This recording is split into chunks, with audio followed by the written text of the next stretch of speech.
ನಮಸ್ಕಾರ ವೀಕ್ಷಕರೇ, Raghu edge care and public information YouTube ಚಾನೆಲ್ಗೆ ಸ್ವಾಗತ. ಪಿಎಂ ಕಿಸಾನ್ ಸಮ್ಮಾನ್ ನಿಧಿ ಯೋಜನೆಯ ಫಲಾನುಭವಿ ರೈತರಿಗೆ ಗುಡ್ ನ್ಯೂಸ್. ಹೌದು ರೈತ ಬಾಂಧವರೇ, ಪಿಎಂ ಕಿಸಾನ್ ಸಮ್ಮಾನ್ ನಿಧಿ ಯೋಜನೆಯಡಿಯಲ್ಲಿ ಹೆಸರು ನೋಂದಾಯಿಸಿಕೊಂಡಿರುವಂತಹ ಕೋಟ್ಯಾಂತರ ರೈತ ಬಾಂಧವರಿಗೆ ಬಂಪರ್ ಸಿಹಿ ಸುದ್ದಿಯೊಂದು ಬಂದಿದೆ. ಹೌದು, ಪಿಎಂ ಕಿಸಾನ್ ಸಮ್ಮಾನ್ ನಿಧಿ ಯೋಜನೆಯ ಕಂತಿನ ಹಣದ ಹೆಚ್ಚಳ ಮಾಡುವುದರ ಬಗ್ಗೆ ಬಿಗ್ ಅಪ್ಡೇಟೆಡ್ ಮಾಹಿತಿಯೊಂದು ಬಂದಿದೆ. ಪಿಎಂ ಕಿಸಾನ್ ಸಮ್ಮಾನ್ ನಿಧಿ ಯೋಜನೆಯ ಕಂತಿನ ಹಣದಲ್ಲಿ ದಿಢೀರ್ ಜಿಗಿತ ಕಂಡು ಬರುತ್ತಿದೆ. ಈ ಬಗ್ಗೆ ವಿವರವಾದ ಮಾಹಿತಿಯನ್ನ ಈ ವಿಡಿಯೋದಲ್ಲಿ ಡಿಸ್ಕಸ್ ಮಾಡೋಣ. ಹಾಗಾಗಿ ನೀವು ಪಿಎಂ ಕಿಸಾನ್ ಸಮ್ಮಾನ್ ನಿಧಿ ಯೋಜನೆಯ ಫಲಾನುಭವಿ ರೈತರಾಗಿದ್ದರೆ ಈಗಲೇ ಈ ವಿಡಿಯೋಗೆ ಲೈಕ್ ಮಾಡಿ, ಸ್ಕಿಪ್ ಮಾಡದೆ ವಿಡಿಯೋನ ಕೊನೆವರೆಗೂ ನೋಡಿ ಮಾಹಿತಿಯನ್ನ ತಿಳಿದುಕೊಳ್ಳಿ. ಅದಕ್ಕೂ ಮುಂಚೆ ನೀವು ಫಸ್ಟ್ ಟೈಮ್ ನಮ್ಮ ಚಾನಲ್ ಅನ್ನ ನೋಡುತ್ತಿದ್ದು ನೀವಿನ್ನು ನಮ್ಮ ಚಾನಲ್ಗೆ ಸಬ್ಸ್ಕ್ರೈಬರ್ ಆಗಿರದಿದ್ದರೆ ಈಗಲೇ ಕೆಂಪು ಅಕ್ಷರದಲ್ಲಿರುವ ಸಬ್ಸ್ಕ್ರೈಬ್ ಪದದ ಮೇಲೆ ಕ್ಲಿಕ್ ಮಾಡಿ ಪಕ್ಕದಲ್ಲಿ ಬರುವ ಬೆಲ್ ಬಟನ್ ಅನ್ನು ಒತ್ತಿ ಆಲ್ ಅಂತ ಸೆಲೆಕ್ಟ್ ಮಾಡಿಕೊಳ್ಳಿ.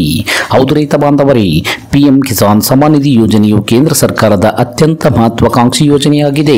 ಈ ಪಿಎಂ ಕಿಸಾನ್ ಸಮ್ಮಾನ್ ನಿಧಿ ಯೋಜನೆಯಡಿ 9 ಕೋಟಿಗೂ ಹೆಚ್ಚು ರೈತರು ತಮ್ಮ ಹೆಸರನ್ನು ನೋಂದಾಯಿಸಿಕೊಂಡು ವರ್ಷಕ್ಕೆ 6,000 ರೂಪಾಯಿಗಳನ್ನು ಪಡೆಯುತ್ತಿದ್ದಾರೆ. ಈ ಬಾರಿಯ ಬಜೆಟ್ನಲ್ಲಿ ಪಿಎಂ ಕಿಸಾನ್ ಸಮ್ಮಾನ್ ನಿಧಿ ಯೋಜನೆಯ ಹಣವನ್ನು 6,000 ರೂಪಾಯಿದಿಂದ 8,000 ರೂಪಾಯಿಗೆ ಹೆಚ್ಚಿಸಬಹುದು ಎನ್ನಲಾಗುತ್ತಿದೆ. 2019ರಲ್ಲಿ ಆರಂಭವಾದ ಈ ಯೋಜನೆಯಲ್ಲಿ ಇಲ್ಲಿಯವರೆಗೂ ತಲಾ 2,000 ರೂಪಾಯಿಗಳಂತೆ 17 ಕಂತುಗಳವರೆಗೆ ಹಣವನ್ನ ಬಿಡುಗಡೆ ಮಾಡಲಾಗಿದೆ. ವಾರ್ಷಿಕವಾಗಿ ಈ ಯೋಜನೆಯಡಿಯಲ್ಲಿ ಹೆಸರು ನೋಂದಾಯಿಸಿಕೊಂಡಿರುವಂತಹ ರೈತರಿಗೆ 3 ಸಮಾನ ಕಂತುಗಳಲ್ಲಿ ಪ್ರತಿ ಕಂತಿಗೆ 2,000 ರೂಪಾಯಿನಂತೆ ಒಟ್ಟು ವಾರ್ಷಿಕವಾಗಿ 6,000 ರೂಪಾಯಿಗಳನ್ನ ನೇರವಾಗಿ ರೈತರ ಬ್ಯಾಂಕ್ ಖಾತೆಗೆ ಜಮಾ ಮಾಡಲಾಗುತ್ತಿತ್ತು. ಯೋಜನೆ ಪ್ರಾರಂಭವಾಗಿದ್ದಾಗಿನಿಂದ ಇಲ್ಲಿಯವರೆಗೂ ಕಂತಿನ ಹಣವನ್ನ ಹೆಚ್ಚಳ ಮಾಡಿರುವುದಿಲ್ಲ. ಕೇಂದ್ರ ಬಜೆಟ್ನಲ್ಲಿ ಈ ಬಾರಿಯ ಪಿಎಂ ಕಿಸಾನ್ ಸಮ್ಮಾನ್ ನಿಧಿ ಯೋಜನೆಗೆ ಅನುದಾನವನ್ನು ಹೆಚ್ಚಿಸುವ ಸಾಧ್ಯತೆ ಇದೆ. ಈ ಯೋಜನೆಯಲ್ಲಿ ಈಗ ವರ್ಷಕ್ಕೆ 6,000 ರೂಪಾಯಿಗಳನ್ನು ನೀಡಲಾಗುತ್ತಿದ್ದು ಅದನ್ನು 8,000 ರೂಪಾಯಿಗೆ ಏರಿಕೆ ಮಾಡಲು ಸರ್ಕಾರವು ಯೋಜಿಸಿರುವುದು ತಿಳಿದು ಬಂದಿದೆ. ಈಗ ಪ್ರತಿ 4 ತಿಂಗಳಿಗೊಮ್ಮೆ ಅಂದರೆ ವರ್ಷದಲ್ಲಿ 3 ಬಾರಿ ತಲಾ 2,000 ರೂಪಾಯಿನಂತೆ ಕಂತುಗಳಲ್ಲಿ ರೈತರಿಗೆ ಹಣವನ್ನು ಕೊಡಲಾಗುತ್ತಿತ್ತು. ಈಗ ಕಂತುಗಳ ಸಂಖ್ಯೆಯನ್ನ 8,000 ರೂಪಾಯಿಗೆ ಹೆಚ್ಚಿಸಬಹುದು. ಅಂದರೆ 4 ಕಂತುಗಳಲ್ಲಿ ಹಣವನ್ನ ರೈತರಿಗೆ ಪ್ರತಿ 3 ತಿಂಗಳಿಗೊಮ್ಮೆ ನೀಡುವ ಸಾಧ್ಯತೆ ಇದೆ. ಇತ್ತೀಚೆಗೆ ಕೃಷಿ ಕ್ಷೇತ್ರದ ತಜ್ಞರು, ಪ್ರತಿನಿಧಿಗಳು ಹಣಕಾಸು ಸಚಿವೆ ನಿರ್ಮಲಾ ಸೀತಾರಾಮನ್ ಅವರ ಜೊತೆಗೆ ಈ ವಿಚಾರವನ್ನ ಚರ್ಚಿಸಿ ಮನವಿಯನ್ನು ಕೂಡ ಮಾಡಿಕೊಂಡಿದ್ದಾರೆ. ಕೃಷಿ ಸಚಿವಾಲಯ ಸಹ ಪಿಎಂ ಕಿಸಾನ್ ಸಮ್ಮಾನ್ ನಿಧಿ ಯೋಜನೆಯ ಕಂತನ್ನ ಹೆಚ್ಚಿಸಲು ಶಿಫಾರಸು ಮಾಡಿರುವುದು ತಿಳಿದು ಬಂದಿದೆ. ಈ ಬಾರಿ ಕೃಷಿ ಸಚಿವರಾಗಿರುವುದು ಮಧ್ಯಪ್ರದೇಶದ ಮಾಜಿ ಸಿಎಂ ಶಿವರಾಜ್ ಸಿಂಗ್ ಚೌಹಾಣ್ ಅವರು. ಇದೇ ವೇಳೆ ಪಿಎಂ ಕಿಸಾನ್ ಸಮ್ಮಾನ್ ನಿಧಿ ಯೋಜನೆಗೆ ಅನುದಾನವನ್ನು ಹೆಚ್ಚಿಸುವುದಷ್ಟೇ ಅಲ್ಲ, ಬಜೆಟ್ನಲ್ಲಿ ಕೃಷಿ ಸಂಶೋಧನೆಗೆ ಇರುವ ಅನುದಾನವನ್ನು ಸಹ ಹೆಚ್ಚಿಸಬೇಕು ಎಂದು ಕೃಷಿ ಕ್ಷೇತ್ರದವರು ಒತ್ತಾಯಿಸುತ್ತಿದ್ದಾರೆ.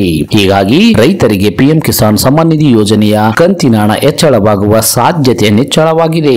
ಇನ್ನು ವಾರ್ಷಿಕವಾಗಿ 8,000 ರೂಪಾಯಿ ಸಿಗಲಿರುವ ಈ ಯೋಜನೆಗೆ ಹೊಸದಾಗಿ ಅರ್ಜಿಯನ್ನ ಸಲ್ಲಿಸಿ ನೋಂದಾಯಿಸಿಕೊಳ್ಳುವಂತವರಿಗೆ ಕಾಲಾವಕಾಶವನ್ನು ಸಹ ನೀಡಲಾಗಿದೆ. ಪಿಎಂ ಕಿಸಾನ್ ಸಮ್ಮಾನ್ ನಿಧಿ ಯೋಜನೆಯ ವೆಬ್ಸೈಟ್ ನ ಮೂಲಕ ರೈತರು ಹೊಸದಾಗಿ ತಮ್ಮ ಹೆಸರನ್ನ ನೋಂದಾಯಿಸಿಕೊಳ್ಳಬಹುದಾಗಿದೆ. ಅಥವಾ ನಿಮ್ಮ ಸಮೀಪದ ರೈತ ಸಂಪರ್ಕ ಕೇಂದ್ರಕ್ಕೆ ಹೋಗಿ ಅಲ್ಲಿಯೂ ಸಹ ನೀವು ನಿಮ್ಮ ಅರ್ಜಿಯನ್ನ ಸಲ್ಲಿಸಬಹುದಾಗಿದೆ. ಪಿಎಂ ಕಿಸಾನ್ ಸಮ್ಮಾನ್ ನಿಧಿ ಯೋಜನೆಯ ವೆಬ್ಸೈಟ್ ಮೂಲಕವೂ ಕೂಡ ನೀವು ರಿಜಿಸ್ಟರ್ ಮಾಡಿಕೊಳ್ಳಬಹುದಾಗಿದೆ.